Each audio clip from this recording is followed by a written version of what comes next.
네, 안녕하세요. 상표법 이유정 변리사입니다. 네, 오늘 첫 시간 총칙부터 나가도록 하겠습니다. 네, 먼저 일단은 보시면은 상표법의 목적에 대해서 나와 있는데요. 이 목적 조문은 사실 2차 시험에서 이 부분이 가장 논점이 되어서 주논점이 되어서 나오기는 어려운 부분이라고 생각을 합니다. 사실 내용이 그렇게 많지 않기 때문에 단문으로라도 나오기는 어려운 지문이라고 생각을 하는데요. 그래도 상표법의 목적이니만큼 이렇게 가볍게 훑고 지나가는 정도로 보시면 되겠습니다. 네, 목적은 우리 법조문의 1조에 나와 있죠. 2차 시험은 이제 1차 시험과 달리 법조문을 가지고 시험에 들어갈 수 있기 때문에 1차 시험과 달리 법조문을 딸딸딸 외우실 필요는 없습니다. 하지만 그 2차 시험의 시험 시간이 굉장히 적기 때문에 이 법조문이 어느 위치에 있는지, 대충 몇 조였는지 정도는 모두 숙지를 해주셔야 한다는 점을 알고 계시길 바라겠습니다. 네, 1조부터 보시면요. 이 법은 상표를 보호함으로써 상표 사용자의 업무상 신용 유지를 도모하여 산업 발전에 이바지하고 결국 수요자의 이익을 보호함을 목적으로 한다라고 해서 굳이 이렇게 두 문자를 따자면 보신, 산수 이렇게 우리가 말하고는 합니다. 그래서 이제 내용부터 먼저 내려가 보시면요. 이제 상표의 보호하고 나와 있는데 여기서 중요한 것이 이제 상표법에서는 상표를 보호한다는 것이 그 상표, 즉 표장 자체를 보호하는 것이 아니라 거래사회에서 발휘되는 무엇을? 상표의 기능을 보호하는 것이 이 상표를 보호한다는 말의 진정한 의미입니다. 그러니까 우리 특허법이나 신용신안법, 디자인법 이런 타법들은 그 자체, 특허 그 자체, 기술 자체, 디자인 자체를 보호하는 것이에요. 하지만 상표는 그 이 표장 자체, 삼성이라는 이 단어를 보호한다든지 나이키 이러한 단어, 그 문양 자체를 보호하는 것이 아니라 그 나이키가 거래사회에서 나이키라고 들었을 때 사람들이 생각하는 그 인식, 그런 것들을 보호한다는 것이 이 상표법의 목적입니다. 그렇다면 이 상표의 기능이라 그러니까 상표법은 상표 그 표장 자체를 보호하는 것이 아니라 이 상표의 기능, 그 나이키가 발휘하는 거래사회에서 발휘하는 그 기능을 보호한다는 것인데 그렇다면 그 상표의 기능이 도대체 무엇인지에 대해서 이렇게 구체적으로 밑에 나와 있습니다. 상표의 기능은 우리가 여러 가지 기능들이 있겠지만 그 중에서 이렇게 주요한 것 4가지를 이렇게 말하곤 하는데요. 이것도 보통 자, 출, 품, 광 이렇게 말하곤 합니다. 이 자타 상품 식별 기능, 출처 표시 기능, 품질 보증 기능 이런 것들 이 3가지가 사실 본질적인 기능이라고 말할 수가 있고요. 그래서 예전에는 이렇게 상표의 기능이라 하면 자출품 이 3가지 기능을 말하곤 했었는데 이제 현대 사회가 많이 발전함에 따라서 이 본질적 기능으로부터 파생되어 나온 것이 광고 선전 기능이다. 이 정도로 이해하시면 될 것 같습니다. 네, 먼저 자타 상품 식별 기능부터 보시면요.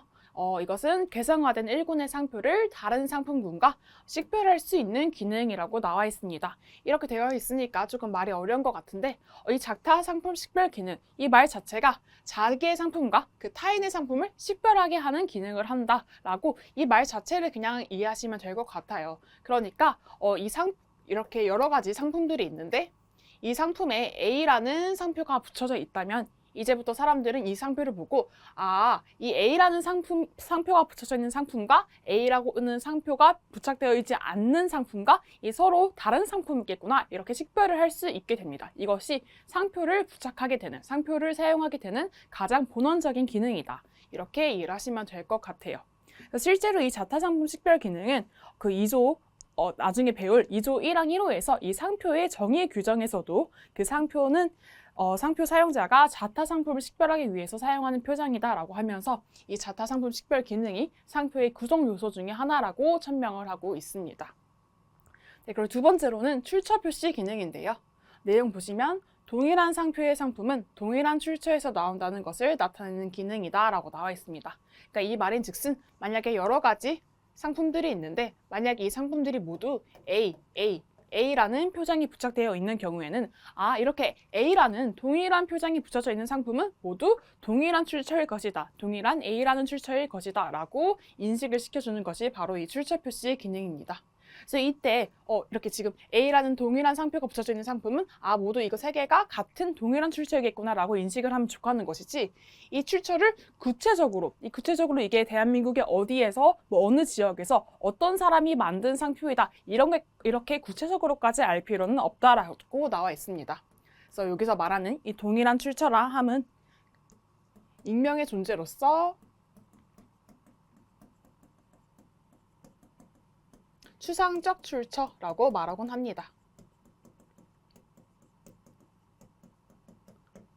사실 이렇게 지금 익명의 존재로서의 추상적 출처라는 말이 지금 이 출처 표시 기능에서 이렇게 나타나오는 개념인데, 나중에 배우시면 아시겠지만 뭐 34조 1항 12호나 13호 이런 요건들을 판단을 할 때 사람들에게, 수요자들에게 상표가 인식되어야 한다 이런 요건들을 가지고 있는데요. 그때도 쓰이는 개념이니만큼 지금도 이렇게 한번 풀고 가시면 되겠습니다.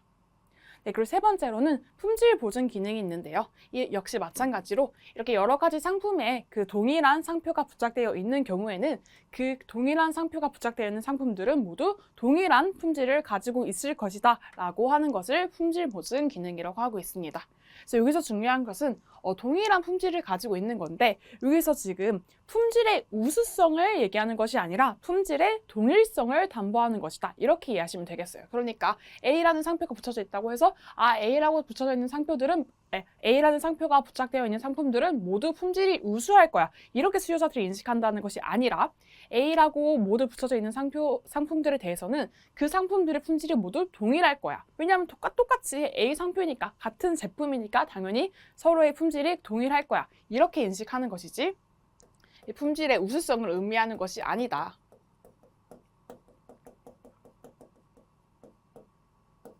품질의 동일성을 담보하는 거다. 이렇게 이해하시면 되겠습니다. 네. 그래서 이 세 가지가 원래 이제 본질적인 기능이었다고 하면은 최근 들어서 대두되고 있는 것이 이 광고 선전 기능인데요.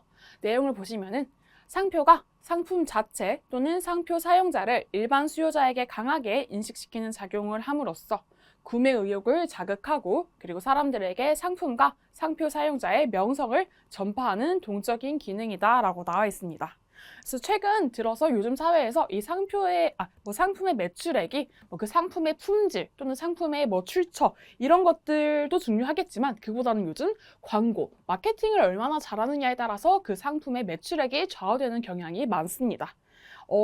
여러분들도, 우리도 예를 들어 운동화를 산다든지 아니면 핸드폰을 산다든지 할 때 그 핸드폰이 애플이 가지고 있는 그 기업적 가치, 애플의 광고하는 그런 이미지 이런 것들을 통해서 그 상품을 많이 이렇게 구매하게 되는 경우가 많은데요. 그렇기 때문에 이러한 과거에 비해서 이 상표의 광고 선전 기능이 수요자들에게 굉장히 중요하게 영향을 미치고 있다 이렇게 파악해 두시면 되겠습니다. 네. 그래서 지금 이 상표를 보호한다는 것이 상표의 기능을 보호하는 것이고, 그렇다면 그 상표의 기능이 무엇이냐에 대해서 이렇게 자출, 품광 이렇게 네 가지 기능이 주요하게 작용된다 이렇게 살펴봤고요. 그래서 이렇게 상표를 보호함으로써 지금 우리는 상표 사용자의 업무상 신용 유지를 도모하고 있습니다. 네, 이 상표 사용자의 업무상 신용 유지를 도모한다는 것은 결국 그 상표권자 또는 상표권자가 아니더라도 어쨌든 상표를 사용하는 자를 신용을 도모한다는 것이기 때문에 사익적인 측면이 강한 부분이다 이렇게 이해를 하시면 되겠고요. 그래서 내용을 한번 보시면요. 상표법은 등록주의를 취하고 있으므로, 지금 우리나라 상표법은 등록주의를 취하고 있죠. 그렇기 때문에 여기서 말하는 상표 사용자란 원칙적으로 그 등록 상표의 상표권자 또는 그 등록 상표권자로부터 뭔가 통상 사용권 또는 전용 사용권을 설정받은 그런 사용권자를 의미하고 있습니다. 하지만 우리 예외적으로 34조 1항 9호 또는 11호 이런 것과 같이 이렇게 상표를 등록받지 않았다 하더라도 어느 정도 그 상표가 일정 정도의 그 인식도 요건을 취득하는 경우에는 설령 등록 상표가 아니더라도 일정 요건 하에 보호를 해주고 있습니다. 11호가 아니더라도 13호, 12호 이런 것들이 이렇게 많죠. 그래서 이렇게 설령 등록받지 않다 하더라도 미등록 사용자 등도 어떤 일정한 요건 아래에서는 그들의 업무상 신용 유지를 보호해주고 있다 이렇게 이해해 주시면 되겠고요.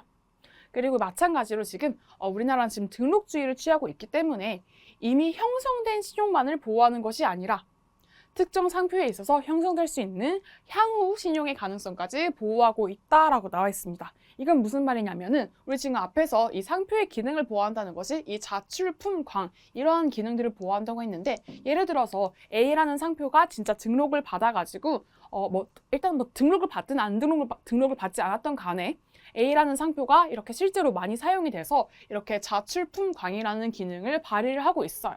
그러면은 우리나라 상표법에서 당연히 그 A 상표가 발휘하고 있는 이러한 기능들을 보호하는 것이 맞습니다. 그런데 만약에 B라는 상표가 있는데 이제 B라는 상표를 등록을 하려고 이제 출원을 해서 등록을 받았어요. 근데 출원을 해서 등록을 받았는데 아직 B 상표를 실제 거래 사회에서 제대로 쓰지는 않았어요. 제대로 실제로 사용을 하지는 않았기 때문에 아직 이 B 상표에 대해서는 자출품 광이라는 기능이 제대로 아직 형성이 되지는 않고 아직 실제로 발휘되고 있지는 않아요. 그렇다 하더라도 우리나라 상표법은 사용주의가 아니라 등록주의를 취하고 있기 때문에 설령 아직은 그 신용이 형성되지 않았다 하더라도 나중에는 향후에는 사용을 함으로써 신용이 형성될 수 있기 때문에, 그렇기 때문에 일단 등록을 하면은 향후 신용의 가능성까지 보호한다. 이미 형성된 신용, 그러니까 그 A 상표의 경우에 실제로 많이 사용을 해서 이미 신용이 형성된 경우에 당연히 보호하는 것은 맞지만 설령 아직 그렇게 사용을 하지 않았다 하더라도 그래도 보호를 하는 것이다. 왜냐? 우리나라 상표법은 등록주의이기 때문에. 이렇게 이해를 하시면 되겠습니다.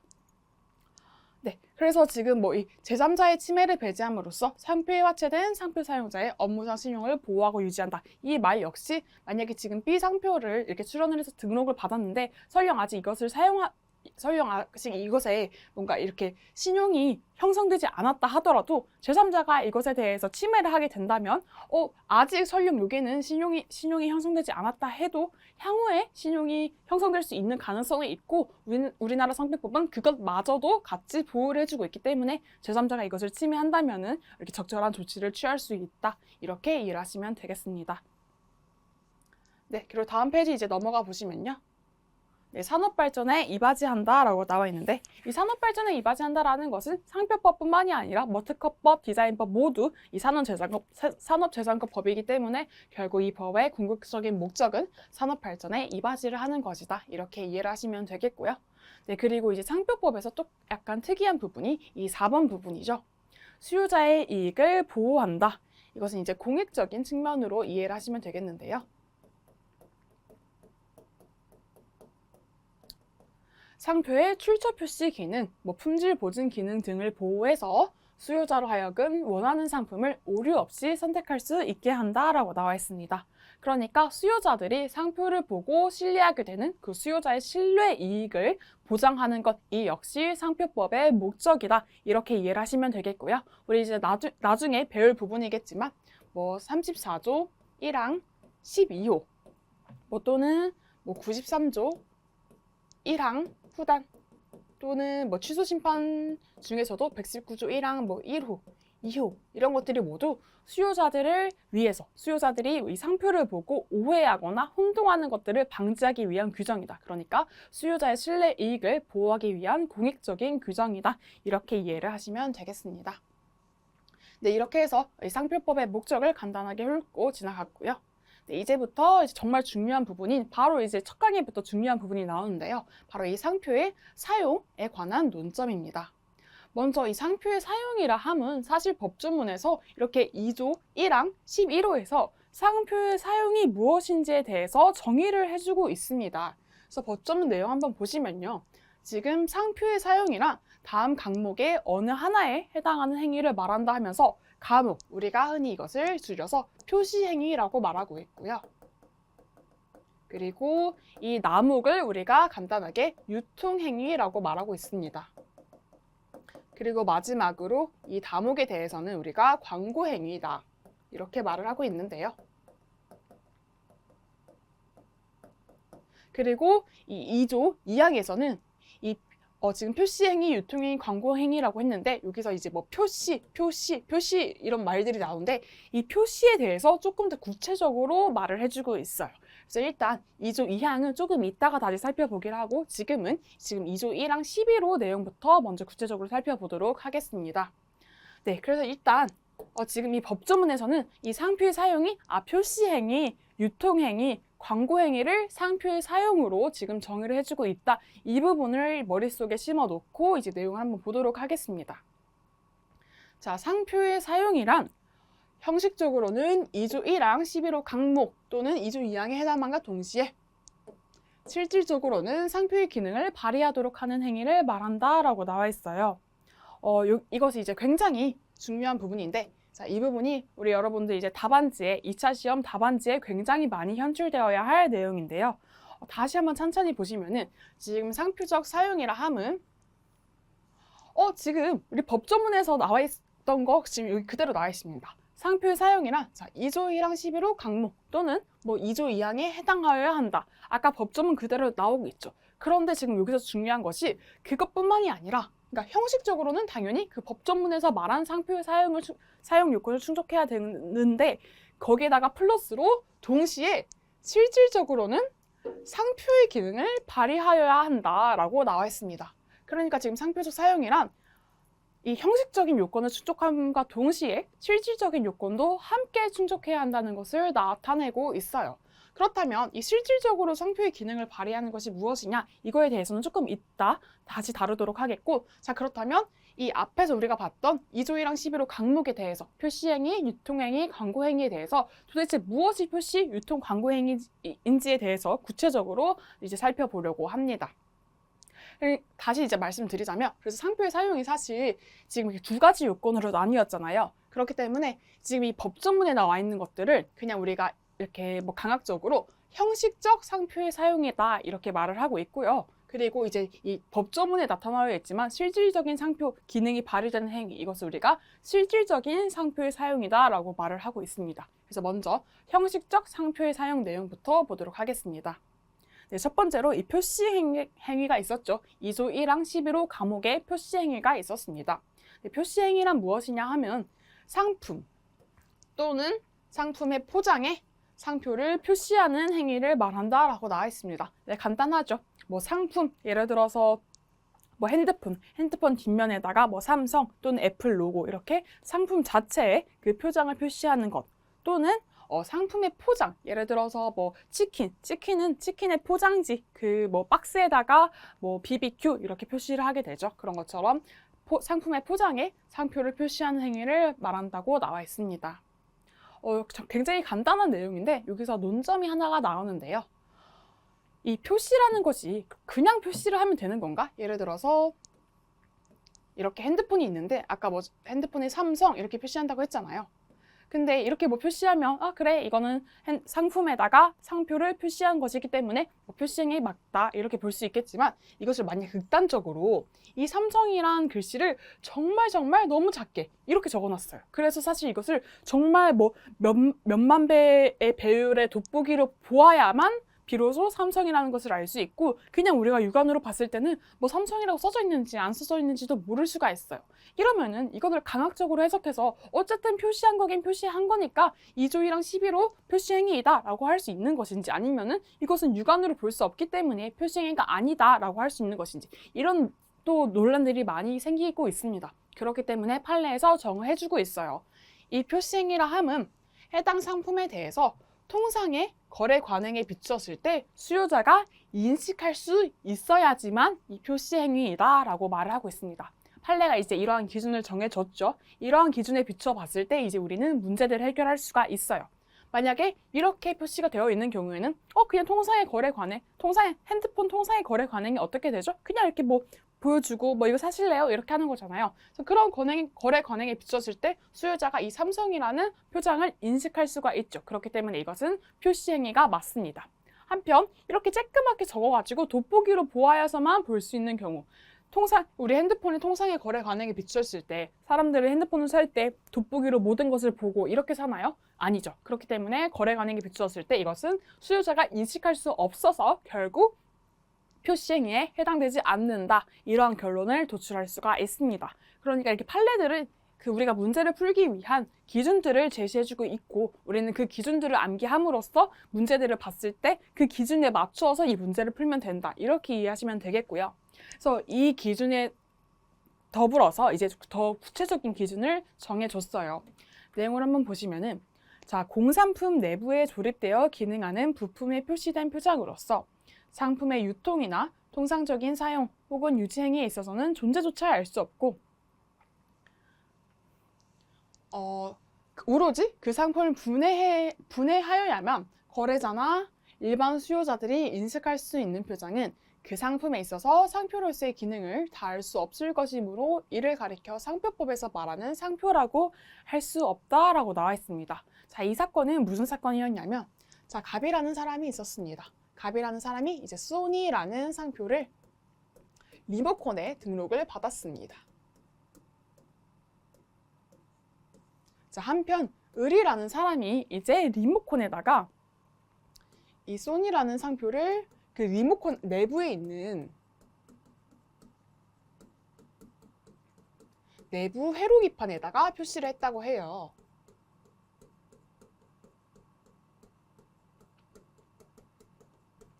그래서 이제 갑이 을에게 지금 너는 내 소니라는 상표를 리모컨에다가 표시한 것이다. 그렇기 때문에 너는 내 상표를 지금 침해하고 있다.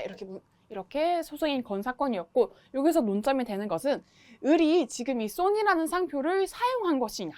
지금 논점은 소니를 사용했냐. 그러니까 더 구체적으로 말하자면 소니라는 상표를 표시했냐. 이것을 표시행위라고 볼 수 있느냐. 이게 문제가 된 사건이었습니다. 여기서 지금 판례는 뭐라고, 아까 우리 이 판례 지금 보기 전에 그 전에 판례에서 뭐라고 했죠? 이 상표의 표시행위라 함은 그 해당 상품에 대한 통상의 거래 관행에 비추었을 때 수요자가 인식할 수 있어야 한다고 했어요.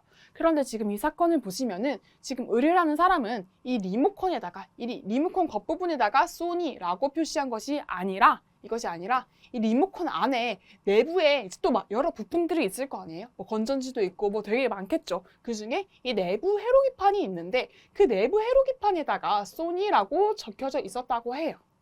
그래서 이것을 지금 이 소니라는 상표를 리모컨에다가 표시한 것으로 볼 수 있느냐. 이때 이제 판례가 뭐라고 말을 했냐면 자, 공산품 내부에 조립되어 기능하는 부품에 표시된 표장으로서 지금 내부 회로기판이 이 부품에 해당이 되겠죠. 자, 통상 그 상품의 유통이나 통상적인 사용 혹은 유지 행위에 있어서는 그 존재조차 알 수 없고 그러니까 그냥 지금 이 리모컨을 사고 팔 때 또는 리모컨을 통상적으로 사용할 때는 그 내부 회로기판에 적혀있는 소니라는 그 표장을 알 수가 없어요. 그 내부 회로기판에 소니라는 것이 있었는지 그 소니의 존재조차 알 수가 없다는 것이죠. 오로지 그 리모컨을 분해하여야만 거래자 또는 일반 수요자들이 인식할 수 있는 표장이기 때문에 이것은 그 상품, 그러니까 그 리모컨에 있어서 이 소니라는 것은 상표의 기능을 지금 발휘하고 있지 못한다. 그렇기 때문에 이 내부 회로기판에 소니라고 쓴 것은 상표라고 말할 수 없다라고 나와 있습니다. 지금 판례 표현으로서는 이 상표라고 할 수 없다라고 나와 있는데 여러분들이 그냥 이해하실 때는 이 상표의 표시행위라고 할 수 없다 이렇게 이해하시면 되겠습니다. 네, 그래서 어쨌든 결론적으로는 이것은 리모컨의 통상의 거래 관행에 있어서 수요자들이 인식할 수 없기 때문에 이것을 리모컨에 대해서 상표를 표시한 것이라고 볼 수 없다 이렇게 결론을 내려두시면 되겠습니다. 자, 여러분들 이거 만약에 문제에 나왔다고 치면은 이걸 어떻게 풀면 될까요? 자, 먼저 첫 번째 목차로 지금 이 행위에 대해서 첫 번째 목차로 이것이 을이 리모컨에 대해서 상표 사용했는지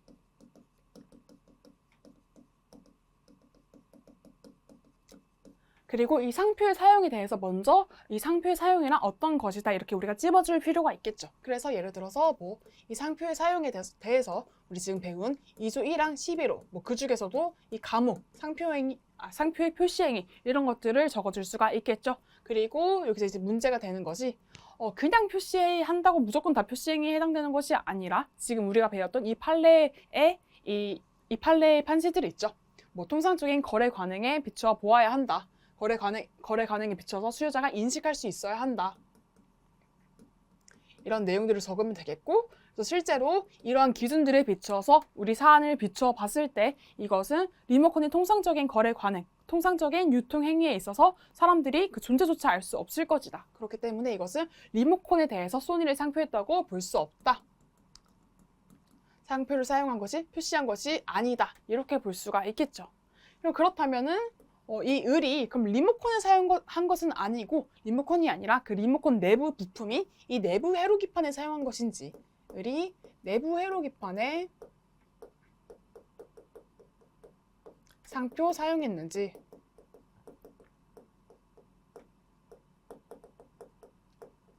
이 경우에는 지금 내부 회로기판에 소니를 표시한 것이기 때문에 이것은 내부 회로기판의 상표를 사용한 것이다 라고 볼 수 있겠죠. 내부 회로기판의 상표를 표시한 것이다 라고 볼 수가 있을 것 같습니다. 그래서 이제 결론적으로 그러면 지금 우리가 이제 정한 거예요. 을은 이 소니라는 상표를 내부 회로기판에 사용한 것이다. 그렇다면 지금 상표 동일하고 이제 상품이 동일 유사한지 이 리모컨과 내부 회로기판이 내부 회로기판이 유사한 것은 아니기 때문에 동일한 것은 딱 봐도 아니기 때문에 유사 상품인지 여부 이렇게 했을 때 우리 나중에 배우겠지만 상품이 서로 동일 유사한지 기준이 또 따로 있어요. 그 기준으로 비춰 봤을 때 리모컨과 내부 회로기판은 서로 비유사한 상품입니다. 그래서 결국 결론적으로는 이 지금 등록 상표의 권리 범위에 속하지 않기 때문에 을의 사용은 갑에 대해서 침해를 구성하지 않는다. 이렇게 결론이 내려질 수 있어요. 아직 여러분들이 이런 목차를 지금 단계에서 짜는 것은 굉장히 어려우시겠지만 이런 문제가 나왔을 때 이런 식으로 우리가 앞으로 풀게 될 것이다. 이 정도로만 지금은 그냥 그렇게 생각하시면 될 것 같습니다. 네, 이렇게 해서 표시행위에 마치도록 하겠고요. 이제 두 번째로는 유통행위입니다. 유통행위는 2조 1항 12호 남욱의 내용이었죠. 그래서 내용 보시면은 상품 또는 상품의 포장에 상표를 표시한 것을 여기까지는 앞에서 봤던 그 표시 행위와 같은데 지금 유통행위는 어쨌든 그 표시한 것을 이제 인도하거나 또는 전기통신 회선을 통해서 제공하는 행위 또는 이를 목적으로 전시하거나 수출, 수입하는 행위 이런 것들을 모두 통틀어서 우리가 유통행위다라고 말을 하고 있습니다. 이 유통행위에선 논점이 지금 하나 있는데요. 이것은 이제 전전 유통행위의 법적 효과의 귀속 주체라고 나와 있는데 119조 1항 3호 불사용 취소 심판에서 문제가 된 사건이었습니다. 이제 이것도 먼저 내용을 읽기 전에 간단하게 말씀을 드리자면 갑이라는 사람이 맨해튼 패세지라는 상표를 가방에다가 등록을 받았습니다. 가방에 등록을 받았어요. 일단 당연히 이제 지금 우리나라 상표법은 속지주의 원칙을 취하고 있기 때문에 우리나라에서 이 상표를 등록을 받았습니다. 그런데 이제 갑이라는 사람이 이제 유통행위에 해당이 되게 하려면은 이 가방에다가 맨하튼 패세지를 표시한 것을 우리나라에서 이제 유통을 하면은 당연히 이 2조 1항 11호 남욱의 유통행위에 해당이 되겠죠. 그런데 여기서 문제가 된 것은 이 갑이라는 사람이 이 표시를 한 것을 이것을 지금 미국에서 일단 표시를 했어요. 이건 지금 그럼 우리나라에서 일단 상표 사용한 거 아니죠. 우리나라에서 상표 표시한 것이 아니죠. 일단 미국에서 표시를 했는데 이것을 지금 을이라는 사람이 한국에다가 수입을 해서 한국에서 이것을 유통을 했다고 합니다. 그래서 원래 한국에서 이것을 유통하면은 당연히 상표의 사용이에요. 하지만 여기서 문제가 된 것이 이 상표권자가 한국에서 유통한 것이 아니라 이 상표권자랑 관련 없는 제3자가 지금 한국에서 유통한 것이기 때문에 지금 이 한국에서 이 맨하튼 패세지 가방이 유통이 된다 하더라도 이것을 이 상표권자의 사용으로 볼 수 있느냐 이것이 문제가 된 사건이었습니다. 그래서 이 119조 1항 3호기 때문에 이 상표권자가 국내에서 상표를 사용해야 되죠. 그렇기 때문에 지금 갑 입장에서는 뭐라고 주장을 했을까요? 내 상표가 취소되면 안 되기 때문에 어떻게든 내가 국내에서 이 상표를 사용했다는 것을 주장을 해야 돼요. 그렇기 때문에 갑은 비록 내가 한국에서 이걸 표시하고 한국에서 직접 유통한 것은 아니지만 그렇다 하더라도 어쨌든 진짜 내 상품이 한국에서 어떤 다른 사람에 의해서 이렇게 유통이 됐기 때문에 이것도 실질적으로는 내가 유통한 것으로 볼 수 있어야 된다. 이렇게 주장을 한 사건이었어요. 그래서 실제로 판례는 어떻게 판단을 했냐면 판례는 결론적으로 갑의 손을 들어줬습니다. 그래서 내용을 한번 보시면요. 상표권자가 외국에서 등록 상표를 상품에 표시했을 뿐 우리나라에서 지점 또는 대리인을 통해서 등록 상표를 표시한 상품을 양도하거나 광고한 적이 없다 하더라도 지금 이것이 이 사건에 대해서 말을 해주고 있어요. 갑이 외국에서 표시해서 이것을 국내에서 지금 유통한 사실이 없어요. 그렇다 하더라도 이 상품이 제3자에 의해서 우리나라로 수입되어서 상표권자가 등록 상표를 표시한 그대로 국내에서 이렇게 유통됨에 따라서 사회통념상 국내 거래자나 수요자에게 그 상표가 그 상표를 표시한 상표권자의 업무에 관련된 상품을 표시하는 것으로 인식되는 경우에는 특단의 사정이 없는 한 그 상표를 표시한 상표권자가 국내에서 사용한 것으로 보아야 한다라고 나와 있습니다. 그래서 여기서 중요한 것은 여러분들 이제 두 가지 요건을 판례가 설치를 하고 있는데요. 먼저 그 상품이 제3자에 의해서 우리나라로 수입돼서 상표권자가 그 등록 상표를 표시한 그대로 유통이 되어야 하고 그리고 이렇게 그대로 유통됨에 따라서 사회통념상 국내 거래자 또는 수요자들이 그 상표가 이 갑의 것이라고 인식을 하는 경우 그래야지만 이 을이 사용한 것도 갑이 사용한 것으로 인정을 해준다. 이렇게 이해를 하시면 되겠습니다. 네, 이거 두 문제를 조금 더 따드리자면 이 상표권자가 표시한 그대로 유통됨에 따라서 수요자가 그 상표권자의 것으로 상표권자의 업무에 관련된 상품을 표시하는 것으로 인식되는 경우 그래서 저는 이것을 이렇게 표구유, 수상표인 이렇게 외우곤 했었는데요. 사실 이런 두 문자 같은 거 여러분들 저처럼 두 문자로 암기하셔도 되고 두 문자가 아니라 그냥 키워드 중심으로 암기하셔도 되고 암기 방식은 여러분들 편하신 대로 하시면 될 것 같습니다. 그래서 어쨌든 저는 이렇게 외우긴 했었는데 여기서 중요한 것은 두 가지 요건을 만족을 해야 된다. 그러니까 이 맨하튼 패세지를 괜히 이렇게 유통을 하면서 여기에 변형을 가하면 안 되고 그대로 유통을 해야 되고 그리고 실제로 국내 수요자들도 유통되는 이 맨하튼 패세지 가방을 보면서 우리가 아는 그 맨하튼 패세지 그 진짜 갑이 그 미국에서 하는 그 맨하튼 패세지 그건가 보다 이렇게 그 상표권자에 대한 것으로 인식을 해야지만 결국 이 갑이 실제로 국내에서 사용한 것으로 인정을 해주겠다. 이러한 취지의 판시이다 라고 이해해 두시면 되겠습니다. 그리고 지금 이제 개정법상 이 유통행위 2조 1항 11호 남욱의 유통행위에 대해서 몇 가지 추가된 부분이 있습니다. 그래서 그 추가된 부분이 어느 부분이냐면 바로 이 부분인데요. 네, 22년 8월 4일 시행 개정법인데 다양한 디지털 상품이 온라인에서 유통되는 거래 실정을 반영하고자 상품 또는 상품의 포장에 상표를 표시한 것을 전기통신회선을 통해서 제공하는 행위 이것도 상표의 유통행위로 추가를 하였다라고 나와 있습니다. 그래서 이것은 어떤 개념이냐면 여러분들 이제 디지털 상품이라고 여기 나와 있는데 이 디지털 상품이 어떤 것들을 우리가 일컫냐면 예를 들어서 전자책 같은 것들 아니면은 컴퓨터 프로그램이나 mp3 파일 이런 것처럼 눈에 보이지는 않지만 엄연히 그 디지털 세계에서는 존재하고 실제로 거래도 하고 있는 그런 것들을 우리가 디지털 상품이다라고 말을 하고 있는데요. 이런 디지털 상품의 유통 행위는 어떤 것들이 있을까요? 예를 들어서 우리가 이제 컴퓨터 프로그램을 전자책을 예로 들어보자면 전자책을 제가 지금 다운을 받고 싶어서 일정 금액을 주고 그 전자책을 다운을 받게 되는 경우에는 그때는 제 핸드폰 또는 제 태블릿 PC에 그 전자책의 상품명이라든지 그런 것들이 표시가 되면서 다운로드가 되겠죠. 그러니까 이렇게 온라인 다운로드를 하면서 제공받는 자의 인터페이스에 이 상표가 표시되는 행위들 이런 것들도 지금 이제 2조 1항 11호 남욱의 유통행위에 해당된다라고 이제 포함이 되었습니다. 다시 한번 말씀을 드리자면은 이 전기통신 회선을 통해서 제공하는 행위, 그러니까 이 디지털 상품의 유통행위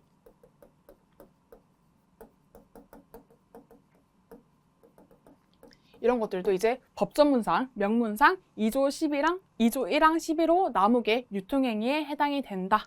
그래서 이것에 대해서는 이제 다음 페이지 넘어가서 조금 더 자세히 설명드리도록 하겠고 여러분들은 일단 이 개정법상 유통행위의 그 유형이 추가되었다 이렇게 이해하시면 되겠습니다. 네, 그리고 이제 2조 1항 11호 다목의 광고행위에 대해서는 다음 강에서 이어서 진행하도록 하겠습니다. 수고하셨습니다.